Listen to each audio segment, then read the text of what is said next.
Hello, everyone.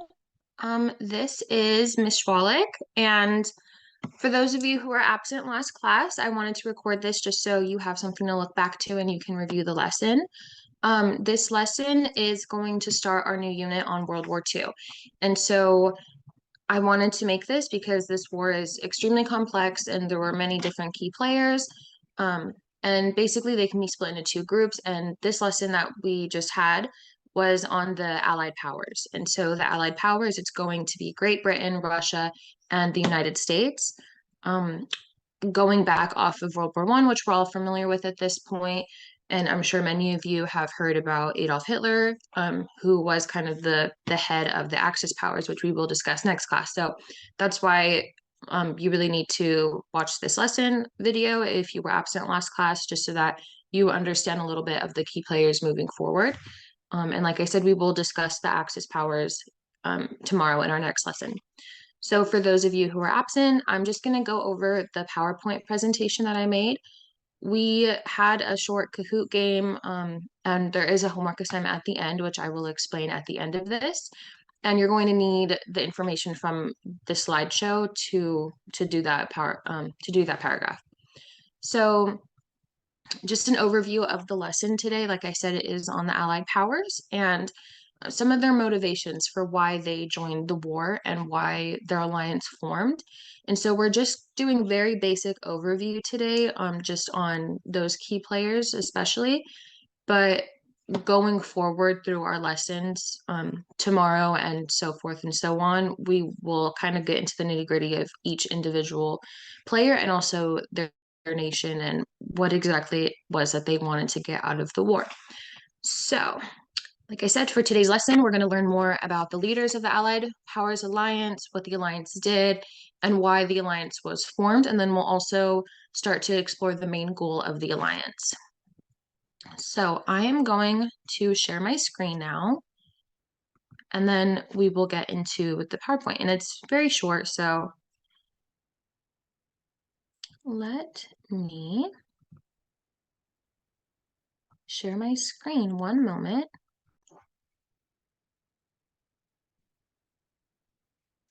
Okay, so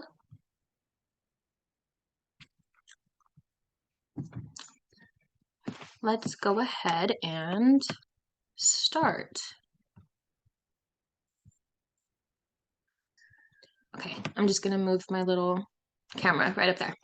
Okay, so like I said, this presentation is on World War II and specifically the Allied powers. So the who, what, and why. So first, there's this short little video. You can go ahead, I'll link it below, but it basically is going to go over the same information that I'm doing. So just for time's sake, we're going to go ahead and skip that one. So the Allied powers, they were made up of Great Britain, the Soviet Union, and the United States. There were, of course, as in the name implies, World War II, pretty much every European nation was involved some way or another in the war. For example, the Soviet Union, a lot of what makes up the Soviet Union at the time, we would break into multiple different countries today. But just know that these were mainly the three key groups, and of course there were other smaller alliances, but these were the big three as they call them. And the following slides, we will go into them one by one. So Great Britain, he was headed by Winston Churchill. And so we have discussed previously the government system in Great Britain, but Winston Churchill was the Prime Minister of the United Kingdom, and he represented Parliament and as well as Great Britain during this time. And so he's the one who actually pushed for this alliance. He is the one who went to Stalin and our president and Roosevelt and said basically that this war was going to be too big. It was going to be reminiscent of World War I, but at this time, obviously, 20 so years passed and there are way more new developments in weaponry. And so he's the one who foresaw what was going to happen and made this push for the alliance. So he's the one who spearheaded it. So the Soviet Union was led by Joseph Stalin. So he was the premier or the leader of the Soviet Union. He was originally allied with Germany. So one of his key conditions was that he did not care what Hitler wanted to do or who he wanted to invade, but he said that the Soviet Union and their territories that they had at that time were not to be interfered with. So after Germany and Hitler decided to invade Poland, it was right, on the kind of next door of the Soviet Union. Stalin didn't like that, but at that time, no terms were broken. Well, Hitler was emboldened by how easy it was to invade Poland and take over that region, that he decided for his next campaign, he was going to invade Stalingrad, which is a city in the Soviet Union. And based on the name, it was named after Joseph Stalin. And so it was a direct offensive move against Joseph Stalin and basically Hitler saying that he did not care for the previous terms that they had set. And for Stalin, it was really questioning his capabilities and strength as a leader. And for him, there was no choice at that point to join the war. He had no choice because it was his name and basically his strength as a leader being called into question. So that is why he initially turned against Germany. And going back to Winston Churchill, he knew that this war would be great, as in World War One, like I said. He knew that it would go into Europe. He knew that this wasn't going to stay kind of in that Eastern Bloc. Um, he knew that it was going to encroach into Europe. And so after the alliance between Stalin and Hitler dissolved, he's the one who then approached Stalin and said, I think that there's an opportunity here for us to work together, kind of how we did in World War One. And so it was this dissolving of their original alliance between Stalin and Hitler that led to the development of the Allied powers. So moving on to the United States, there are two key players that we're going to talk about. So Franklin Roosevelt, he was the president of the United States at the time. So he remained neutral for most of the war. And it was not until the attack on Pearl Harbor launched by the Japanese forces. So at that time, Churchill once again approached Roosevelt and said, hey, we're one of the longest lasting allies that each other's nations have had. And we have Stalin, and this is the only time that we basically would have to go against Hitler's forces, because at the time they said, at the time the United States had a purely isolationist policy. They did not get involved in other nations' politics or any wars or anything. But that direct attack on Pearl Harbor, it was reminiscent of the attack that Hitler had um, spearheaded against Stalingrad and the wars that broke out between those two nations. And so at that point, that is when Churchill finally convinced Roosevelt to join the war. So he did eventually die during the war, and the presidency passed down to Harry Truman. And so moving forward, we'll talk more about Harry Truman's decisions as president and how it kind of ended the war, but we will talk about that much later on. So for now, all you need to know is that Franklin Roosevelt, he was the one who got the United States into the Allied powers.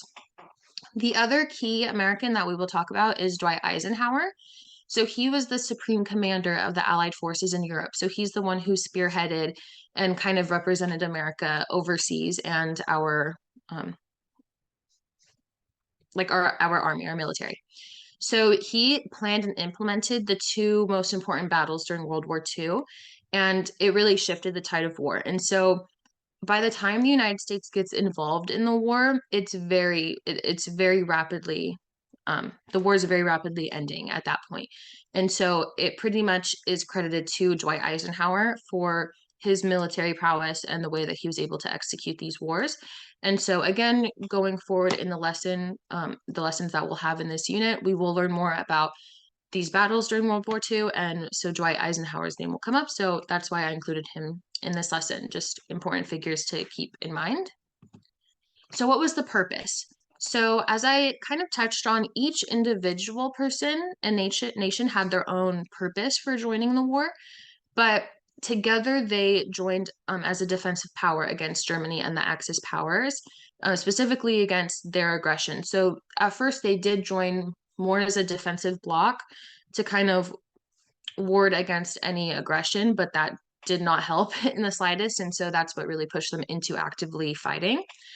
And it withheld previous alliances formed after World War One. So that is why Churchill knew that if he pushed Stalin and Roosevelt into joining the war, they had previous alliances formed during the previous World War.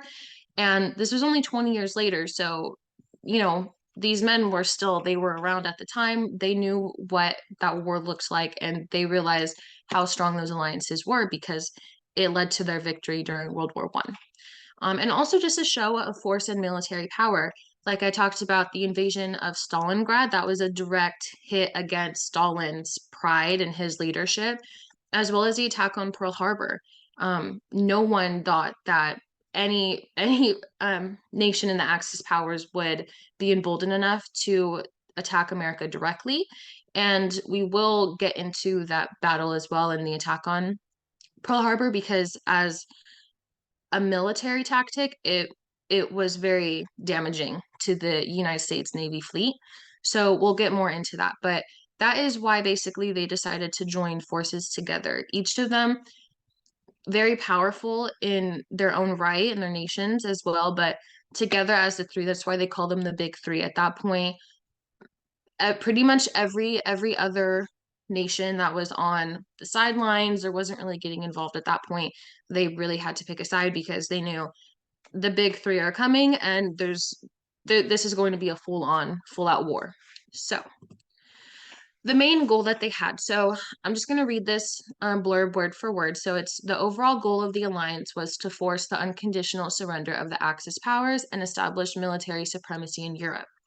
But I do want to keep in mind that the individual members of the alliance, like I said, they all had their own reasons for joining the war.